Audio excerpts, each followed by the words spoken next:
Hi, my name is Dean Thomas, and I'm a former UFC fighter, but now I'm a coach and an MMA personality. I was supposed to go to the UFC's first trip to Fight Island back in July, but I contracted coronavirus, so I had to miss it.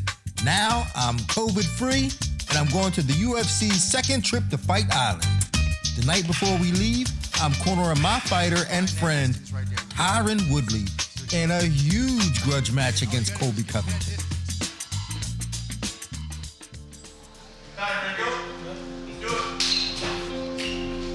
Fights are won or lost from the walk of the dressing room to the ring, in this case, the Octagon.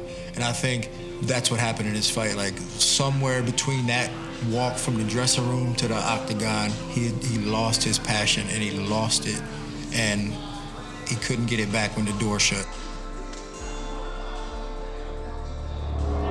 Don't wait, Tyron, go! Go, Tyron!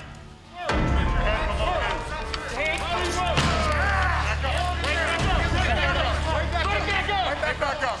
Punch over the top. Use that fence to get up. Use that to get up, Tyron.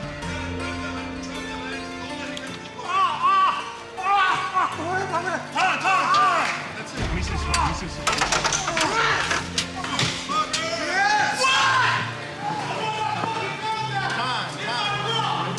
Tyron was never really able to get into a groove to execute the game plan that we wanted, and he ended up losing. He lost the fight. He ended up hurting his rib in the 5th round, and it was a TKO stoppage. He tore some cartilage in his rib, and it couldn't continue, so the fight was stopped, and we ended up at the hospital.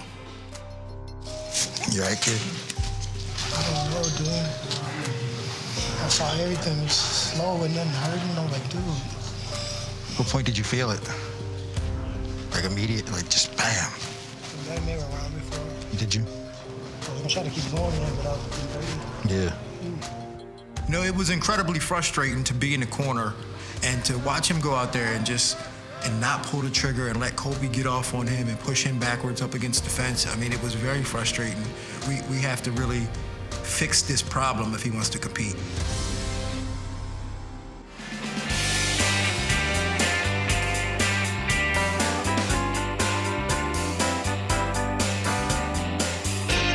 So we got on the plane now. They got us up business class. So let me show you around. I got the carrot juice, I got the orange juice, my own TV. This helps me forget about all my problems from last night.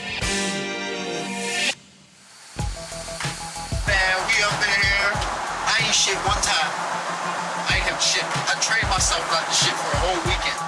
I'm headed to Fight Island to film another episode of Dana White Looking Forward to a Fight. And I'm also going to be cornering my fighter, Jillian Robertson. Jillian doesn't get here for 2 weeks, so I have some time to kill.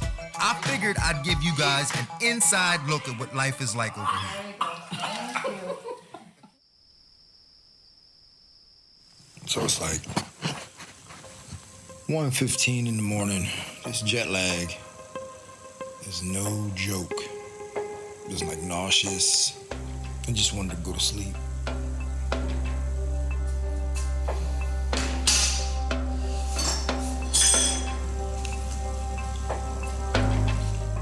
There's some routines that I do daily, and that's one of them is just writing things down in my journal, just collecting my thoughts and just making sure that I'm able to express myself and put it down on paper. The kind of things that I put in my journal include things that I want to do throughout the day, how I feel about things, how I feel about certain people. Basically, what I let my mind do is just kind of wander off into this tangent, and I don't filter it, I don't judge it, I don't care about punctuation. Sometimes, like, an association will just get me to the next thing.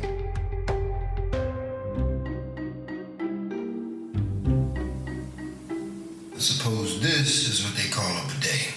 It's like a water fountain. Let's see how this works.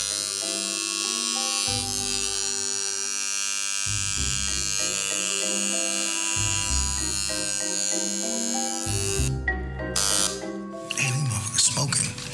Damn. Yo. What's up? I see you got your hair did. Yeah, I just got that ready for the fight. Anyway, how's training? It's going good. Just. So Jillian is somebody that I've worked with for her entire martial arts career. She's somebody that I fully believe in, and she's the hardest working individual that I've ever worked with. Wear yourself out this week in training so that like that rest will be good for you. By the time you get out here, you'll be ready to go. I'll be ready no matter what. All right, I got you. When she gets out here, I'm gonna give her her black belt in jiu-jitsu. So it's my pleasure to be able to give her a black belt. You know, my role in this fight game is very diverse.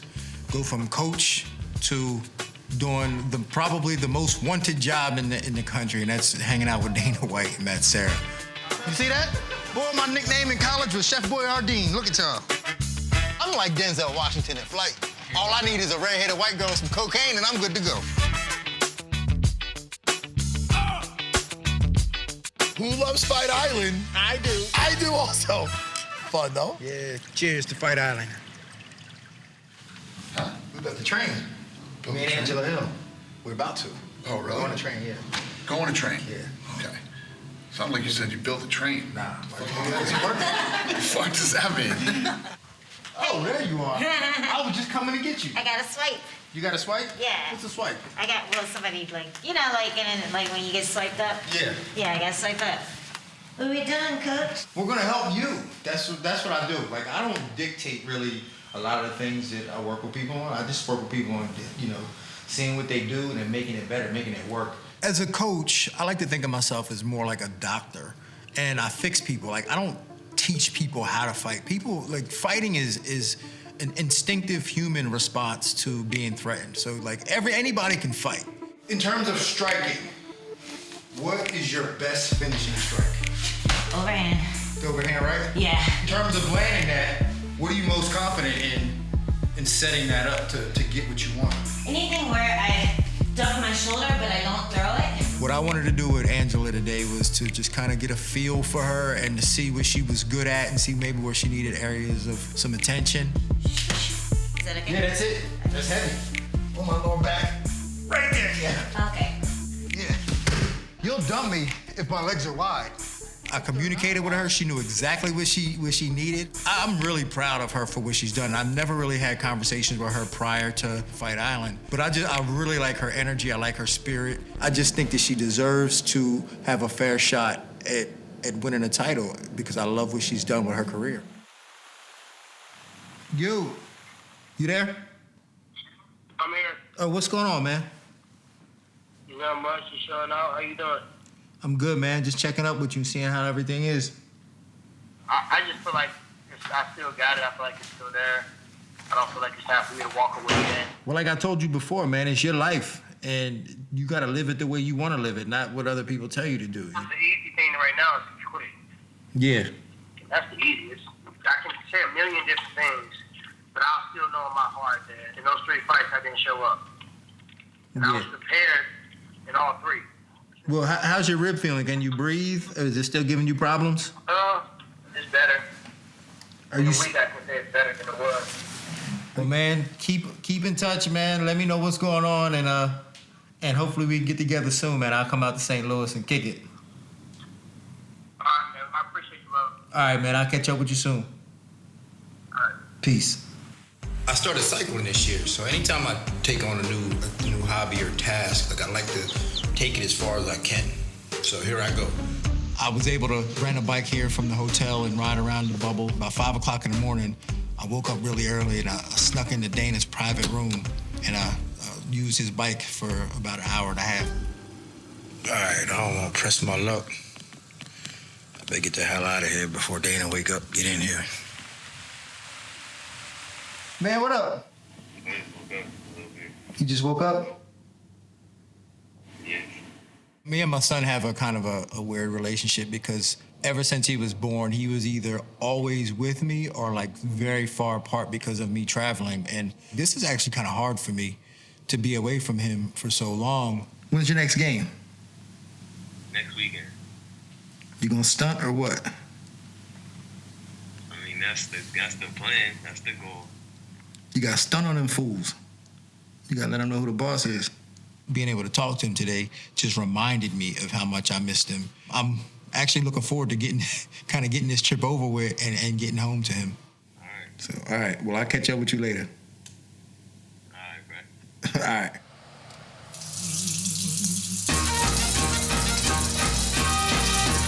I got to spend my birthday on Fight Island with all sorts of special touches from the hotel. I made the most of the entire day, ending with a little celebration in my honor.